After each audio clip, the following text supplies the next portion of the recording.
The Egyptian Maid by William Wordsworth. While Merlin paced the Cornish sands, forth looking toward the rocks of Scilly, the pleased enchanter was aware of a bright ship that seemed to hang in air.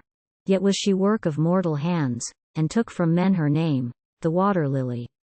Soft was the wind, that landward blew, and, as the moon, o'er some dark hill ascendant, grows from a little edge of light to a full orb, this pinnace bright became, as nearer to the coast she drew, more glorious, with spread sail and streaming pendant. Upon this winged shape so fair sage Merlin gazed with admiration. Her lineaments, thought he, surpass aught that was ever shown in magic glass, was ever built with patient care, or, at a touch, produced by happiest transformation. Now, though a mechanist, whose skill shames the degenerate grasp of modern science, grave Merlin, and belike the more for practicing occult and perilous lore, was subject to a freakish will that sapped good thoughts, or scared them with defiance. Provoked to envious spleen, he cast an altered look upon the advancing stranger whom he had hailed with joy, and cried, "My art shall help to tame her pride." Anon the breeze became a blast, and the waves rose, and sky portended danger. With thrilling word, and potent sign traced on the beach, his work the sorcerer urges. The clouds in blacker clouds are lost, like spiteful fiends that vanish, crossed by fiends of aspect more malign, and the winds roused the deep with fiercer scourges. But worthy of the name she bore was this sea-flower, this buoyant galley, supreme in loveliness and grace of motion, whether in the embrace of trusty anchorage, or scudding o'er the main flood roughened into hill and valley. Behold, how wantonly she laves her sides, the wizard's craft confounding, like something out of ocean sprung to be forever fresh and young, breasts the sea flashes, and huge waves top gallant high, rebounding and rebounding. But ocean under magic heaves, and cannot spare the thing he cherished. Ah! What avails that she was fair, luminous, blithe, and debonair? The storm has stripped her of her leaves, the lily floats no longer. She hath perished. Grieve for her, she deserves no less. So like, yet so unlike, a living creature. No heart had she, no busy brain. Though loved, she could not love again. Though pitied, feel her own distress, nor aught that troubles us, the fools of nature. Yet is there cause for gushing tears. So richly was this galley laden, a fairer than herself she bore, and, in her struggles, cast ashore a lovely one, who nothing hears of wind or wave, a meek and guileless maiden. Into a cave had Merlin fled from mischief, caused by spells himself had muttered, and while, repentant all too late, in moody posture there he sat, he heard a voice, and saw, with half-raised head, a visitant by whom these words were uttered. On Christian service this frail bark sailed. Hear me, Merlin, under high protection, though on her prow a sign of heathen power was carved a goddess with a lily flower, the old Egyptians' emblematic mark of joy immortal and of pure affection. Her course was for the British strand. Her freight, it was a damsel peerless. God reigns above, and spirits strong may gather to avenge this wrong done to the princess. And her land which she in duty left, sad but not cheerless. And to Caerleon's loftiest tower soon will the knights of Arthur's table a cry of lamentation send, and all will weep who there attend, to grace that stranger's bridal hour, for whom the sea was made unnavigable. Shame! Should a child of royal line die through the blindness of thy malice? Thus to the necromancer spake Nina, the lady of the lake, a gentle sorceress, and benign, who ne'er embittered any good man's chalice. What boots, continued she, to mourn, to expiate thy sin endeavor. From the bleak isle where she is laid, fetched by our art, the Egyptian maid may yet to Arthur's court be borne cold as she is, ere life be fled forever. My pearly boat, a shining light, that brought me down that sunless river, will bear me on from wave to wave, and back with her to this sea cave. Then Merlin, for a rapid flight through air, to thee my charge will I deliver. The very swiftest of thy cars must, when my part is done, be ready. Meanwhile, for further guidance, look into thy own prophetic book. And, if that fail, consult the stars to learn thy course. Farewell. Be prompt and steady. This scarcely spoken, she again was seated in her gleaming shallop, that, o'er the yet distempered deep, pursued its way with bird-like sweep, or like a steed, without a rein, urged o'er the wilderness in sportive gallop. Soon did the gentle Nina reach that isle without a house or haven.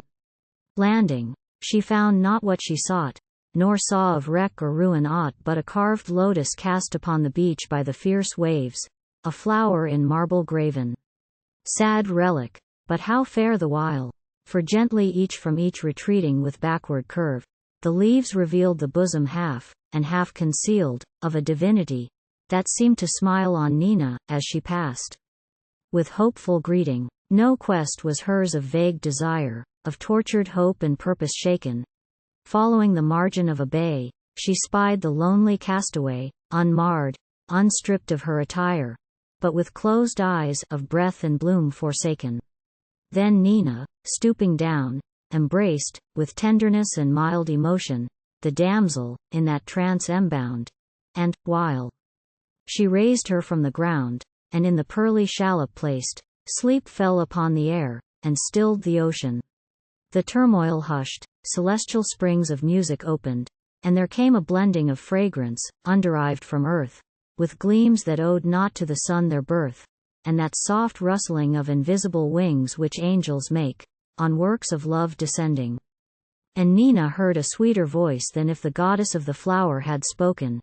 Thou hast achieved, fair dame, what none less pure in spirit could have done. Go, in thy enterprise rejoice. Air, earth, sea, sky, and heaven, success betoken.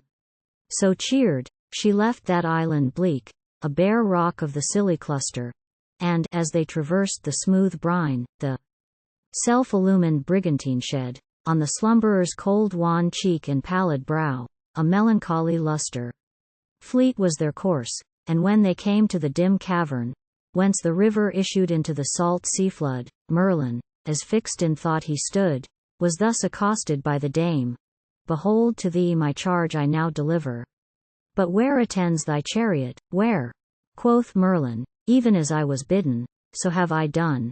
As trusty as thy barge my vehicle shall prove, O precious charge. If this be sleep, how soft! If death, how fair! Much have my books disclosed, but the end is hidden. He spake, and gliding into view forth from the grotto's dimmest chamber came two mute swans, whose plumes of dusky white changed, as the pair approached. The light, drawing an ebon car, their hue, like clouds of sunset, into lucid amber. Once more did gentle Nina lift the princess, passive to all changes. The car received her. Then up went into the ethereal element the birds with progress smooth and swift as thought, went through bright regions memory ranges.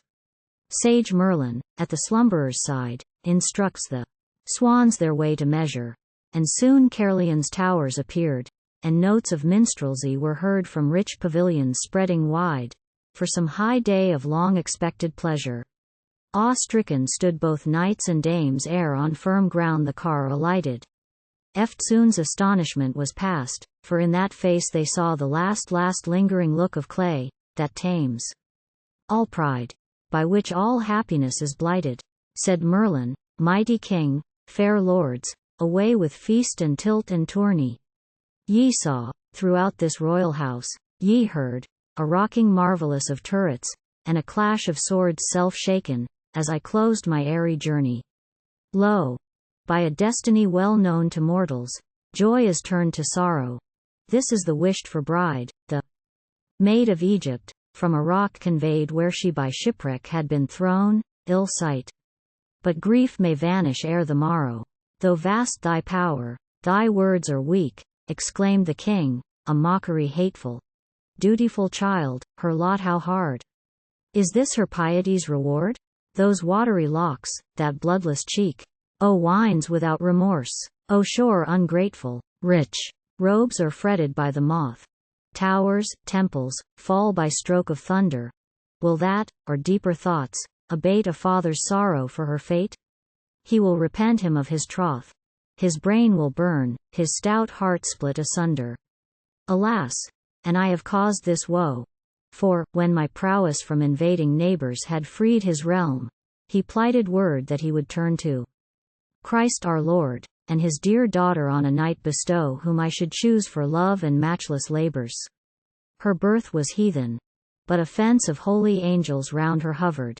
A lady added to my court so fair, of such divine report and worship, seemed a recompense for 50 kingdoms by my sword recovered. Ask not for whom, O champions true, she was reserved, by me her life's betrayer. She who was meant to be a bride is now a corpse. Then put aside vain thoughts, and speed ye, with observance due of Christian rites, in Christian ground to lay her. The tomb, said Merlin, may not close upon her yet, earth hide her beauty. Not froward to thy sovereign will esteem me, liege. If I, whose skill wafted her hither, interpose to check this pious haste of erring duty, my books command me to lay bare the secret thou art bent on keeping. Here must a high attest be given, what bridegroom was for her ordained by heaven. And in my glass significance there are of things that may to gladness turn this weeping. For this, approaching, one by one, thy knights must touch the cold hand of the Virgin. So, for the favored one, the flower may bloom once more. But, if unchangeable her doom, if life departed be forever gone, some blessed assurance, from this cloud emerging, may teach him to bewail his loss, not with a grief that, like a vapor, rises and melts, but grief devout that shall endure, and a perpetual growth secure of purposes which no false thought shall cross, a harvest of high hopes and noble enterprises. So be it, said the king. Anon, here, where the princess lies, begin the trial. Knights each in order as ye stand step forth. To touch the pallid hand Sir Agravain advanced. No sign he won from heaven or earth. Sir Kay had like denial. Abashed, Sir Dinas turned away. Even for Sir Percival was no disclosure. Though he, devoutest of all champions, ere he reached that Aben car, the bier whereon diffused like snow the damsel lay, full thrice had crossed himself in meek composure. Imagine, but ye saints, who can, how in still air the balance trembled the wishes, peradventure the despites that overcame some not ungenerous knights, and all the thoughts that lengthened out a span of time to lords and ladies thus assembled. What patient confidence was here, and there how many bosoms panted, while drawing toward the car Sir Gawain, mailed for tournament, his beaver veiled, and softly touched, but, to his princely cheer and high expectancy, no sign was granted.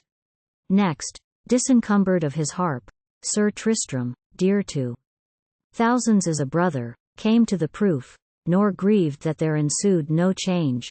The fair Isonde he had wooed with love too true, a love with pangs too sharp, from hope too distant, not to dread another. Not so Sir Lancelot. From heaven's grace a sign he craved, tired slave of vain contrition. The royal Guinevere looked passing glad when his touch failed. Next came Sir Galahad. He paused, and stood entranced by that still face whose features he had seen in noontide vision. For late, as near a murmuring stream he rested, mid an arbor green and shady.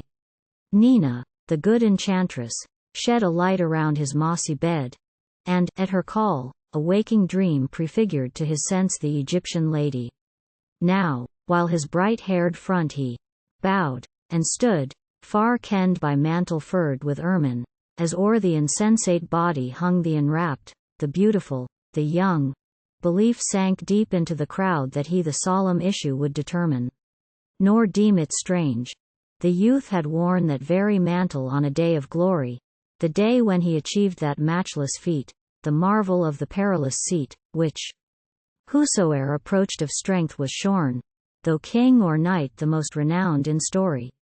He touched with hesitating hand, and lo, those birds, far famed through love's dominions, the swans, in triumph clapped their wings, and their necks play, involved in rings, like sinless snakes in Eden's happy land. Mine is she, cried the knight. Again they clapped their Pinions. Mine was she, mine she is, though dead, and to her name my soul shall cleave in sorrow. Whereat, a tender twilight streak of color dawned upon the damsel's cheek, and her lips, quickening with uncertain red, seemed from each other a faint warmth to borrow.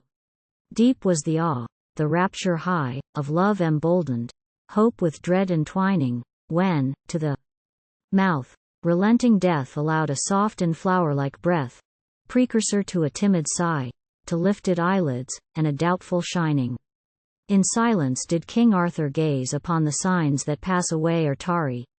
In silence watched the gentle strife of nature leading back to life. Then eased his soul at length by praise of God, and heaven's pure Queen, the blissful Mary. Then said he, "Take her to thy heart, Sir Galahad. A treasure, that God giveth, bound by indissoluble ties to thee through mortal change and immortality. Be happy and unenvied, thou who art a goodly knight that hath no peer that liveth." Not long the nuptials were delayed, and sage tradition still rehearses the pomp, the glory of that hour when toward the altar from her bower King Arthur led the Egyptian maid, and angels caroled these far-echoed verses. Who shrinks not from alliance of evil with good powers, to God proclaims defiance, and mocks whom he adores. A ship to Christ devoted from the land of Nile did go. Alas! The bright ship floated, an idol at her prow. By magic domination, the heaven permitted vent of purblind mortal passion, was wrought her punishment. The flower the form within it, what served they in her need? Her port she could not win it, nor from mishap be freed. The tempest overcame her, and she was seen no more. But gently, gently blame her, she cast a pearl ashore. The maid to Jesu hearkened, and kept to him her faith, till sense in death was darkened, or sleep akin to death. But angels round her pillow kept watch, a viewless band, and, billow favoring billow, she reached the destined strand. Blessed pair, white'er befall you, your faith in him approve, who from frail earth can call you to bowers of endless love.